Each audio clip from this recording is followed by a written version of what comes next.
Autre exemple de lieu historique reconverti avec les anciennes glacières de Strasbourg. Ces bâtiments abritaient jusqu'en 1990 une usine à froid. Aujourd'hui, ils accueillent un hôtel, le Régent Petite France. Michel Girard, vous êtes le président de l'association des anciennes glacières de Strasbourg. Est-ce que vous avez dû vous battre pour protéger ce monument? C'est surtout l'association qui s'est beaucoup battue pour justement conserver ces lieux. Les machines, les magistrales machines ont été classées aux monuments historiques et dans les années 91 et 93, et les murs ont été classés à l'inventaire supplémentaire des monuments historiques. Donc l'association a eu beaucoup de volonté et de ténacité. Sauvegarder une partie du site, c'était une première victoire. Le revers de la médaille, c'est un petit peu le manque de visibilité puisque le site n'est pas ouvert aux touristes toute l'année. Ce ne sont que des visites ponctuelles. C'est pour ça que vous voulez faire aujourd'hui un musée?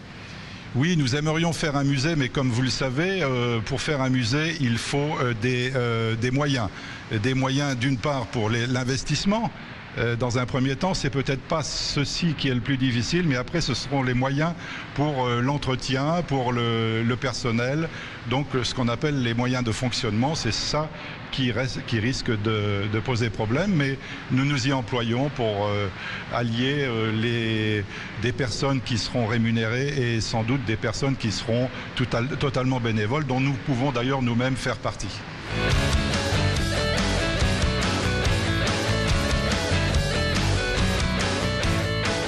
Avec moi, Jean-Pierre Ribes, le vice-président de l'association des anciennes glacières de Strasbourg. Ces anciennes glacières, finalement, se font un petit peu témoins d'un savoir-faire, d'un processus industriel. Oui, ces glacières industrielles ont été créées en 1897 à l'initiative de brasseurs et de bouchers de la ville. Et ce qui est intéressant, c'est que nous avons là une usine qui date de 1897 avec des machines qui ont été rajoutées en 1903 et 1912. Mais ensuite, l'usine n'a plus été transformée et nous avons en somme une usine la fin du 19e siècle avec toutes ces machines et toute son ambiance et dans son lieu d'utilisation qui est l'île parce qu'on utilisait la force hydraulique de l'île. C'est un endroit un petit peu unique en France, c'est pour ça qu'il fallait le préserver pour montrer ce qui s'était passé ici? Absolument, en France et peut-être même en Europe.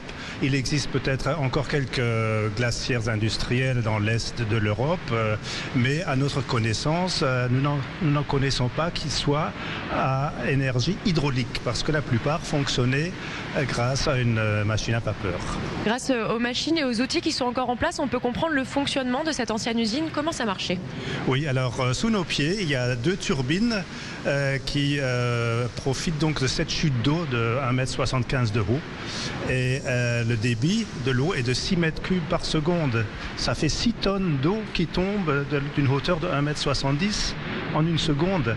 Et cette énergie, elle est transmise ensuite par tout un système mécanique. Nous allons suivre l'arbre de transmission que voilà. Et cette énergie va être transmise dans toute l'usine grâce à une transmission ici par des cordages. Nous avons une grande poulie qui fait 2 mètres de diamètre et qui a plusieurs gorges et donc plusieurs cordages. Chaque cordage est en chanvre coloniale tressée de 45 mm de côté, c'est tressé en carré. Alors cette transmission à cordage était très usitée à la fin du 19e et début du 20e siècle. Plusieurs avantages. D'abord, c'est une transmission souple qui absorbe les à-coups des machines. Ensuite, lorsqu'un des cordages venait à casser, on pouvait continuer à travailler et la réparation pouvait se faire plus tard. Et finalement, le chanvre agrippe bien la gorge de la poulie pour un bon fonctionnement.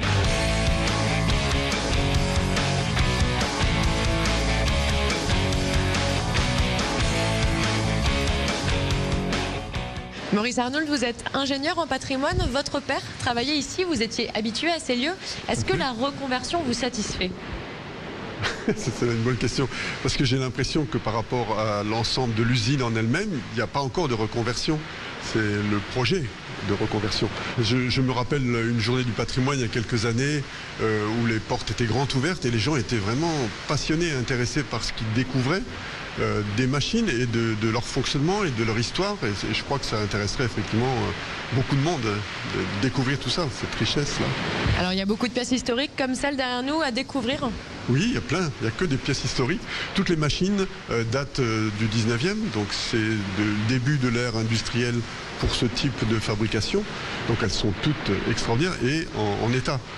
Même si ça fait 10 ans, 12 ans qu'elles n'ont pas marché, elles sont en capacité de fonctionner. Et voilà, mon rêve, ça serait de les voir un jour tourner de nouveau. Ce qui me reste le plus, c'est tout le bruit. Là, on est dans un espace qui n'a plus le bruit des machines. Et donc le bruit des cordes, le bruit des turbines, le bruit de l'alternateur, le bruit des compresseurs, des soupapes des compresseurs. Enfin, il y a toute une musique de ce secteur industriel que j'aimerais pouvoir faire découvrir encore aux personnes.